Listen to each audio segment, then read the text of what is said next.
Depuis 2008, la finance n'a jamais cessé de chercher de nouveaux terrains de jeu pour spéculer. Le dernier investissement à la mode, c'est la mort. Oui, dans le monde d'après-crise, sachez que pour les banques, vous valez plus cher, mort que vivant.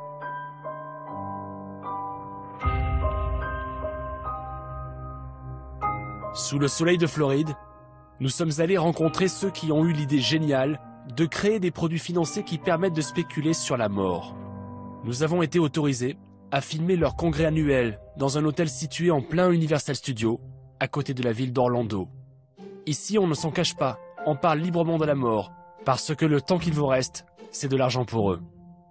Aux États-Unis, il est possible d'acheter l'assurance vie de quelqu'un d'autre et d'en devenir le nouveau bénéficiaire, à la manière d'un viager.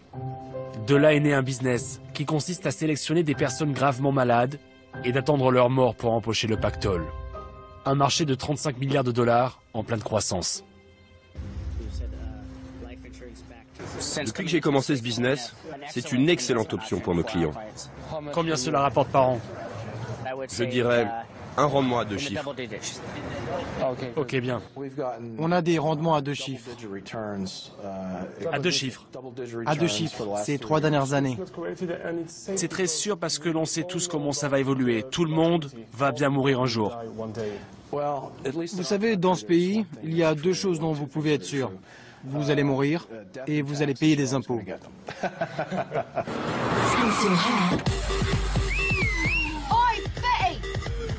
Partant de ce principe, ces investisseurs ont lancé une chasse aux seniors américains pour les convaincre de revendre leur police d'assurance vie. Le problème avec l'assurance vie, c'est qu'il faut mourir pour pouvoir en profiter.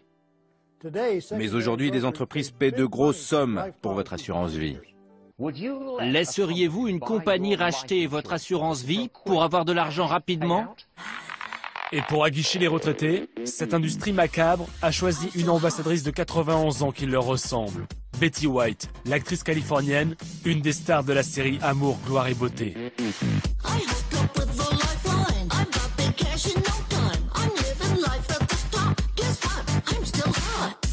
Betty White a vendu son assurance vie et avec le cash, elle s'offre des petits extras.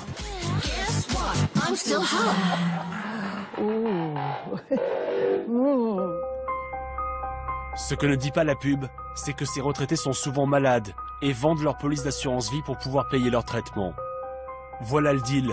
Le jour de leur mort, les investisseurs encaissent la prime d'assurance et avec un peu de chance, les décès peuvent survenir plus tôt que prévu. Avec un cynisme sans limite, voici en quels termes un fonds d'investissement basé en Suisse annonce le décès prématuré d'une personne. Aujourd'hui, nous avons le plaisir de vous informer que la police 720 04 90 a expiré plus de 1 an avant l'échéance pronostiquée. La mort prématurée de cette personne permet ainsi aux spéculateurs d'encaisser un chèque de 850 000 $. Alors, pour maximiser le retour sur investissement, il faut bien choisir ses malades. Et pour ça, il existe d'excellents professionnels sur le marché pour vous conseiller. Quel type de maladie je peux choisir? Il y a une grande variété de maladies parmi lesquelles vous pouvez choisir pour diversifier votre portefeuille. Quel type de maladie? On a du diabète, des maladies cardiaques, du cancer, des maladies comme ça. Y a-t-il un cancer qui rapporte plus qu'un autre? Oh. Je ne dirais pas ça comme ça. Le tout, c'est de comprendre quel type de cancer la personne a, quel traitement elle prend et quel est le pronostic en termes d'espérance de vie. Comme ça, on calcule l'espérance de vie la plus précise possible. Pour que l'investissement rapporte, le plus important c'est que le malade ne vive pas trop longtemps. Le travail de Tracy consiste justement à évaluer l'espérance de vie de ses patients. Y a-t-il un risque pour moi si jamais la recherche thérapeutique fait des progrès? Oui, c'est un risque, c'est sûr. Un des derniers traitements qui est sorti il y a 15 ans, c'était les statines. Ça permettait de diminuer le cholestérol. Et ça, c'était une mauvaise nouvelle pour le business? Au début, il y a eu une sorte d'inquiétude. On se disait sur le moment que c'était une mauvaise nouvelle. Mais ce que vous devez comprendre, c'est que nous nous intéressons à des gens âgés qui ont plus qu'une seule maladie. Tous ces professionnels n'espèrent qu'une chose, que la médecine ne fasse pas trop de progrès. Le risque d'un remède miracle contre le cancer est dans tous les esprits. C'est un risque plus théorique que réel. Ce dont vous parlez, j'appelle ça le risque de remède miracle, au cas où on trouverait un remède miracle contre le cancer. Si ça arrive, sachez que les gens que nous avons dans le portefeuille ont plusieurs maladies. Par exemple, une personne de 84 ans qui a un cancer de l'œsophage. Si jamais on trouve un traitement pour ça, il faut produire le médicament, qu'il passe des tests cliniques, comptez 5 à 20 ans. D'ici là, il sera sans doute mort d'autre chose. Nous nous sommes procuré le détail des investissements d'un fonds nommé EEA, l'un des plus importants du marché, d'une valeur de plus de 1 milliard de dollars. Pour maximiser son retour sur investissement, le fonds a choisi de diversifier son portefeuille, comprenez, de varier le type de maladie. Un peu de cancer bien sûr, cancer du poumon, de l'œsophage, du sein, mais aussi d'autres maladies comme le diabète, l'hypertension ou encore Alzheimer. Est-ce que tout ça est bien moral? Dans quel sens? Est-ce que vous pensez que c'est moral de parier sur la mort des gens? Pensez-y différemment. Vous ne pariez pas sur la mort. Vous aidez les consommateurs américains à profiter de la valeur d'un actif. Est-ce que c'est une façon de parier sur la mort des gens? C'est une question intéressante. Laissez-moi y réfléchir, je n'ai pas encore de réponse à ça. Je préfère voir le côté positif. Ça a l'air un peu morbide, mais moi je pense à la valeur que ça représente pour les consommateurs. Après l'embauche de Betty White comme ambassadrice, Alan Kruger, le grand patron de cette industrie, a de grands projets pour débusquer toujours plus de vieux malades.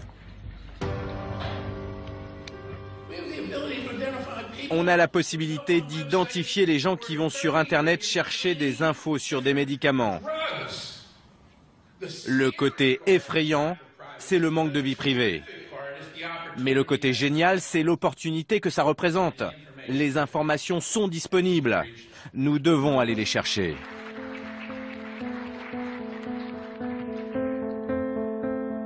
Spéculer sur la mort est une activité en plein essor, mais les dérives de ce business sont de plus en plus nombreuses. Au début de l'année, cet avocat de Pennsylvanie a été reconnu coupable d'escroquerie pour avoir démarché des patients en phase terminale. Il offrait un chèque de 2000 $ contre la signature d'un contrat d'assurance qui le désignait comme bénéficiaire. L'une de ses victimes s'appelle Robert Mizzoni. Il est mort en janvier dernier. Sur cette vidéo, il témoignait devant son avocat. Est-ce que ça vous a mis en colère? Si ça m'a mis en colère, mon corps va être vendu sans que ma femme touche le moindre centime. Ça vous ferait quoi, hein? Ça vous ferait quoi? Imaginez que vous souscriviez une assurance et que votre femme ne touche rien du tout.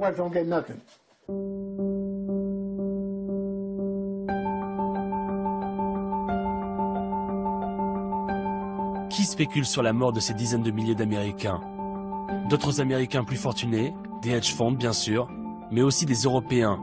80% des investisseurs seraient d'ailleurs européens, et parmi eux, des Français. Il y a probablement des investisseurs français, mais ils restent discrets, c'est tout.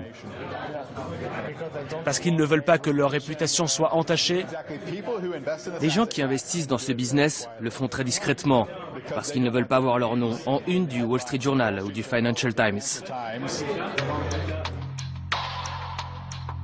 Nous avons cherché et nous avons trouvé 2 banques françaises qui tirent profit de ce marché, comme le Crédit Agricole, qui sur le site internet de l'une de ses filiales basée au Luxembourg, affirme fournir ses services à un fonds de life settlement. La banque n'a pas souhaité répondre à nos questions. Nous avons également découvert la présence de BNP Paribas, qui héberge ce fonds spéculatif de Guernesey et son diagramme en couleur avec plein de cancers à l'intérieur. Nous avons profité de l'annonce des résultats annuels de la BNP pour demander à son numéro 2 quelques précisions. Depuis 2008, on ne cesse de parler de moralisation de la finance. Pourriez-vous m'expliquer pourquoi BNP Paribas est-elle la banque partenaire d'un fonds qui s'appelle EEA, qui est basé dans l'île de Guernesey et qui spécule en fait sur la date de décès de personnes qui sont atteintes de cancer du sein, cancer de l'œsophage ou qui sont diabétiques. Je voulais savoir si cette activité-là n'était pas une activité macabre à vos yeux et si ça ne risquait pas d'entacher votre réputation. De façon générale, nous sommes une banque commerciale, nous n'appartenons pas au monde de la finance tel que vous le décrivez. Je ne pense pas que les propos qui visent à la moralisation de la finance nous concernent particulièrement. Sur la question que vous posez, je ne connais pas le détail. On vous fournira, à moins que Georges ait l'absolu détail, les éléments. Tout le détail, en fait, ce sont des rachats de police d'assurance vie. C'est le principe du life settlement où en fait on gagne de l'argent quand les personnes décèdent plus tôt que prévu. Oui, donc le risque majeur, comme c'est dit dans les documents... Le principe même de l'activité d'assurance, c'est de couvrir des risques que d'autres ne veulent pas prendre. Et on ne peut pas dire sur ce simple principe que l'on spécule, parce que alors là, tout est spéculation. Le fait de mener une activité d'assurance ou de réassureur ne signifie pas spéculer. C'est totalement différent. Donc on répondra techniquement. Est-ce que le fait de choisir des personnes en fonction du type de maladie et de leur espérance de vie n'est pas un investissement morbide, comme le New York Times l'a précisé? On vous répondra techniquement et précisément, mais on ne peut pas dire qu'une activité d'assurance par construction est une activité de spéculation. Voilà. Mais c'est pas une activité d'assurance. Je propose de passer à une autre question, s'il vous plaît. Quelques jours plus tard, BNP Paribas nous contacte et nous propose de nous donner plus d'informations au sujet de ce fonds qui spécule sur la mort. Les autorités britanniques ont d'ailleurs jugé toxique et risqué ce type d'activité.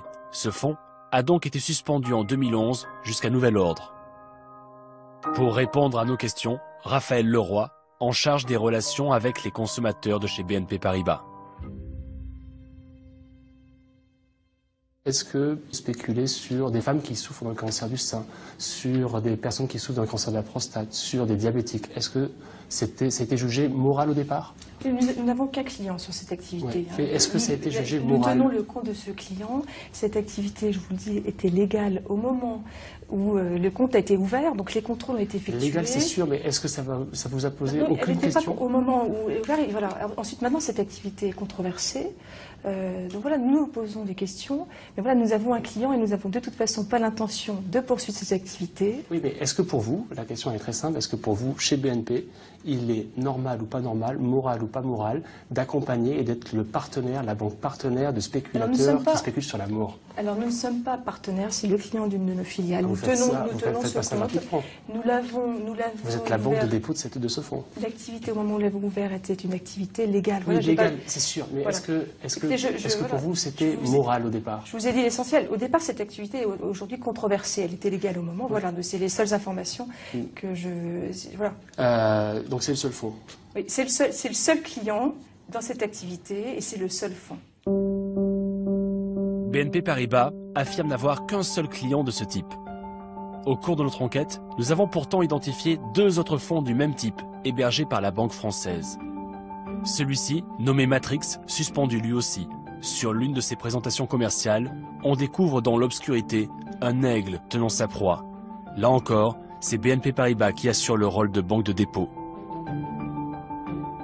BNP Paribas qui héberge dans l'une de ses agences l'un des comptes de ce 3e fonds dont les gestionnaires annonçaient avec plaisir l'expiration des assurances-vie suite au décès prématuré des assurés. Si c'était stipulé comme ça, c'est totalement, c'est totalement anormal et ça ne correspond pas du tout aux valeurs, bien évidemment, éthiques de BNP Paribas. Maintenant, vous me donnez une information que je découvre. Si c'était effectivement avéré, la manière là maintenant, vous me dites on n'a qu'un seul fonds et en fait il y en a plusieurs. Écoutez, nous on a regardé effectivement quand on vous dit BNP Paribas effectivement a cette valeur sérieuse et responsable.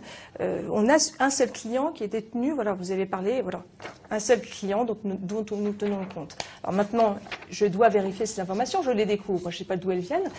Donc je préférerais en reparler avec vous une fois qu'on aura. Si effectivement c'était le cas, la manière dont c'est présenté ne correspond pas à nos valeurs. Moins de 3 jours après cet entretien, nous avons reçu un courrier de la direction de la communication de la banque, dans lequel elle s'engage à ne plus mener ce type d'activité. Nous allons faire le nécessaire pour que les entreprises de ce secteur, qui représentent déjà une part ultra marginale de notre clientèle, en disparaissent totalement.